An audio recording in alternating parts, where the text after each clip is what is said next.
Uncle, আমার মাঝে মাঝে না মাথাটা ব্যথা করে। মাথা ব্যথা তুমি আমায় বলনি তো একবার? আরে বাবা, সব কথা তোমাকে বলতে হবে নাকি? দেখেছেন কি বলবো বলুন? আমার না মাঝে মধ্যে প্রচন্ড হেল্পলেস লাগে। আমার সাথে কিছু শেয়ার করে না তো। ওর ড্যাডি থাকলে ও শায়েস্তা হতো, ড্যাডির কাছে ঠিক বলে ফেলতো। যতক্ষণ আমায় না বলবে আমি কি করে জানবো বলুন? আচ্ছা, আমায় না বললো, বাড়ির এতগুলো মানুষ আছে, কাউকে বলেনি।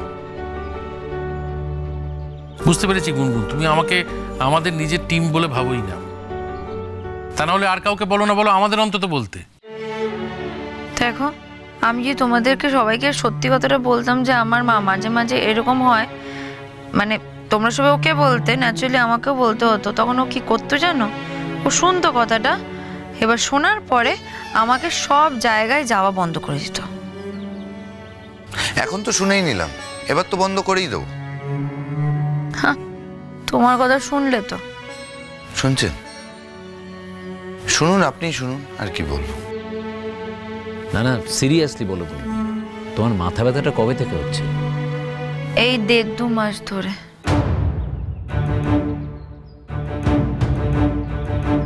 তো মাথা ব্যথা করছে সেটা বলোনি? আচ্ছা, চোখের পাওয়ার তো হতে পারে, তার জন্যও মাথা ব্যথা হতে পারে।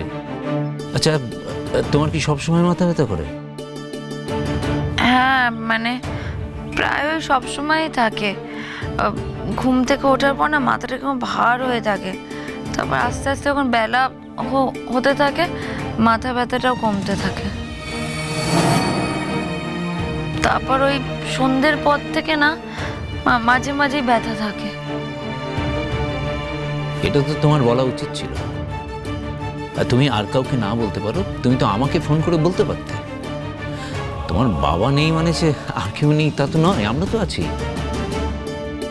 আমি ভাবতাম যে কমে যাবে, মানে রোজই ভাবতাম যে কমে যাবে, কিন্তু এটা যে কমবেই না সেটা কি করে জানবো? গুনগুন, তুমি তো আমাদেরকে বলতে পারতে। সেরকম হলে আমরা সোনাদাকে বলতাম না, আমরা তোমাকে ডক্টরের কাছে নিয়ে যেতাম। আরে তোদের কি করে বলবে? আমরা বাড়িতে থাকি, সারাক্ষণ একসাথে থাকি, আমাদেরই বলেনি। কি অশান্তির মধ্যে পড়লাম বলুন তো ডাক্তারবাবু। একটা বাচ্চা মেয়ে সারা বাড়ি হেসে খেলে মাথায় করে রাখে, এই কি হলো বলুন তো? মাথায় আর করে রাখতে দাও কোথায়? তোমার জন্য না আমার বেশি মাথা ব্যথা করে। এ কি কথা বলছো গুনগুন মা? হ্যাঁ, ও ঠিকই বলেছে। তুমি ওকে বড্ড বকাবকি করো। তা ঠিকই, মানে একটা কিছু করতে চাইলে তুমি সবসময় বারণ করে দাও, সবসময় না না না না করো। আর আমি কিচ্ছু বারণ করবো না গুনগুন। তুমি যা যা মেনু বলেছো সব হবে এই সাজির বিয়েতে। দরকার হলে আরো 5টা মেনু যদি তুমি বাড়িয়ে দাও আমি সেটাও মেনে নেব। কিন্তু তুমি তোমার শরীরের অযত্ন করো না গুনগুন মা। তোমার বাচ্চাটা ছোট, তাকেও তো সময় দিতে হবে। বাবা, বাচ্চা কত আমার কাছে থাকে। আচ্ছা ঠিক আছে, তোমার বাচ্চা তোমার কাছে থাকে না, কখনো বড় মার কাছে, মেজো মার কাছে, আমার কাছে, আমরা সবাই মিলে ঝুলে ওকে দেখে রাখি তো। কিন্তু গুনগুন পুচু, ও তো তোমার না, ওটা ও তো তোমার কাছে ছাড়া কারোর কাছে থাকতে চায় না। সেই তো। ও পুচু সোনা বড় হয়ে গেছে। তার মানে কি বলতে চাইছো বলো তো তুমি? মানে এই অনিয়মগুলো তুমি করেই যাবে? ও গুনগুন, ডাক্তারবাবু কি বলছেন সেটা আগে ভালো করে শুনবে তো। শুনুন, আমি একটা কথা বলি। অ্যাকচুয়ালি সৌজন্য, আমি তোমাকেই বলছি। আমি যে টেস্টগুলো লিখে দিয়েছি এগুলো যত তাড়াতাড়ি সম্ভব করিয়ে নাও, ঠিক আছে? সে ঠিক আছে, কিন্তু আপনি মানে কিছু কি সাসপেক্ট করছেন? এই যে মাথা ব্যথাটা হচ্ছে, এটা কি কি কারণে হতে পারে? না না, আমি কিছুই সাসপেক্ট করছি না। তাছাড়া এই টেস্টের রিপোর্টগুলো না হলে তো আমি কিছু বলতে পারবো না। আচ্ছা গুনগুন মা, তোমার কি কখনো বমি হয়? হ্যাঁ। বমি হয়? কোথায়? ও হ্যাঁ হ্যাঁ হ্যাঁ, অবশ্য কদিন আগে একবার বমি হয়েছিল। হ্যাঁ ডাক্তারবাবু, হয়েছিল। সেটা তো তোমরা দেখে ফেলেছিলে, তাই কত সময় আমার বমি পায়, আমি বাথরুমে চলে যাই। তুমি কথাগুলো আমাদের আগে বলনি কেন গুনগুন? ঠিক করনি তুমি এটা। তোমার তো এত বুদ্ধি, তুমি এত বুদ্ধিমতী মেয়ে। অন্য কেউ এটা করলে, এইভাবে অসুখ লুকিয়ে রাখলে তুমি মেনে নিতে সেটা? আমাকে এখন বকো না, তো আমার শরীর ভালো নেই। দেখেছো? আরে গুনগুন, আমরা তোমায় কেউ বকছি না, কিন্তু আমাদের তো এই কথাগুলো বলতে হতো বলো। এরকম অসুবিধার কথা কখনো লুকিয়ে রাখবে না গুনগুন। আর বাবা বাবিন কি করতো? আমরা সবাই রয়েছি, তোমার আনন্দ করা কেউ আটকাতে পারতো না গুনগুন। কিন্তু তোমাকে আনন্দ করতে দেওয়া হবে না বলে তুমি যদি এরকম অসুখের কথা লুকিয়ে যাও, সেটা তো ঠিক নয় বলো। তোমরা সবসময় আমায় বকাবকি করো, আমি মাথা গরম করি কেন ওকে বকাবকি করি বলে।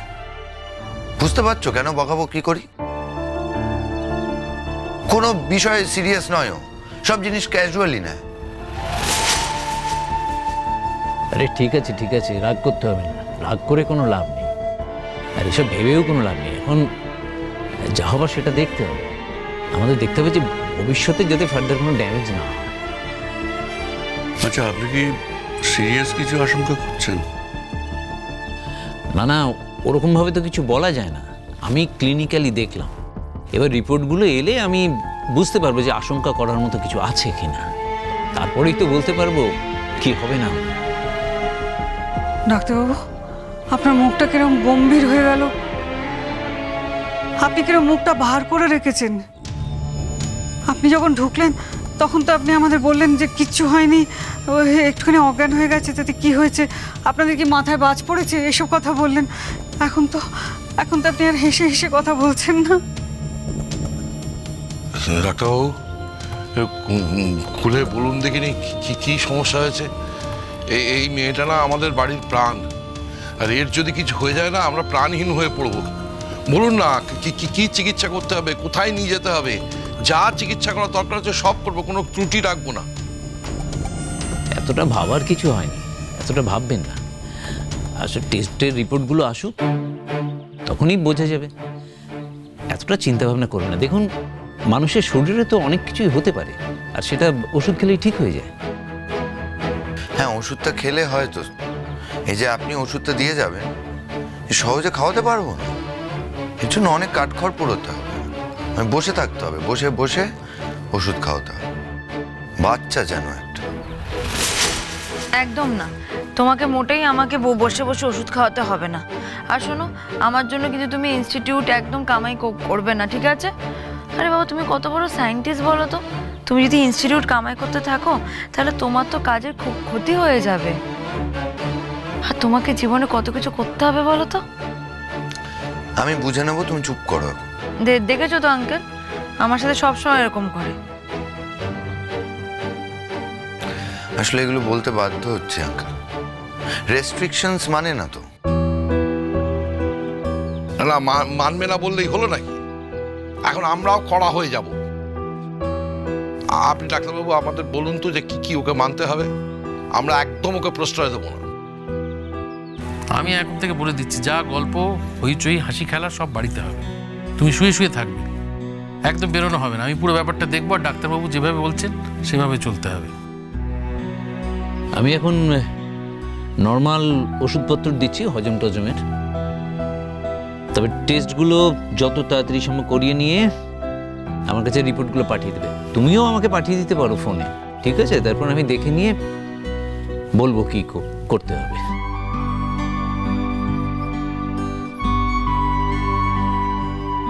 তবে টেস্টগুলো করতে দেরি করো না। ডাক্তার কাকু, বলছিলাম যে মানে আপনি কি কিছু আশঙ্কা করছেন? কিসের আশঙ্কা? না মানে আপনি যে বলছেন টেস্টগুলো করতে দেরি করো না, তাই। আমি বলছি টেস্টগুলো ফেলে রাখবে কেন? যেটা করতে হবে সেটা যত তাড়াতাড়ি সম্ভব করা ভালো। আর টেস্টগুলো করে নিলেই তো জানা যাবে যে কিছু হয়েছে কি হয়নি। হ্যাঁ, আর টেস্টগুলো পেলে তবেই ট্রিটমেন্টটা শুরু করা যাবে। অথবা যদি সামান্য কিছু হয়ও, তাহলে তো তার ট্রিটমেন্ট আছে। আচ্ছা, কি হতে পারে বলুন তো? না, টেস্ট না করে তো এগুলো বলা ঠিক নয়। দেখুন, কোনো কিছু নাও হতে পারে, আবার অনেক কিছু হতেও পারে। না মানে মানে আমরা আসলে কি কি হতে পারে সেগুলোই আর কি। কি হতে পারে মানে এইভাবে বলাটা তো ঠিক নয়। অনেক কিছুই হতে পারে, আর সেগুলো যে ওর হয়েছে তাও তো ঠিক নয়। মিছিমিছি আপনাদের কেন টেনশনে রাখতে যাবো বলুন তো? হ্যাঁ স্যার, আমি কালকে টেস্টগুলো করানোর বন্দোবস্ত করছি। কালকে ব্যাস দিল, সবটার 12টা বাজিয়ে দিল। এই তুমি একটু চুপ করো তো, একদম কথা বলবে না। শুনলে তো, এবার থেকে আমি যেরকম বলবো সেরকমটাই করবে। আর হ্যাঁ, কাল থেকে আমি ইনস্টিটিউটে যাচ্ছি না কিন্তু, মাথায় রেখো।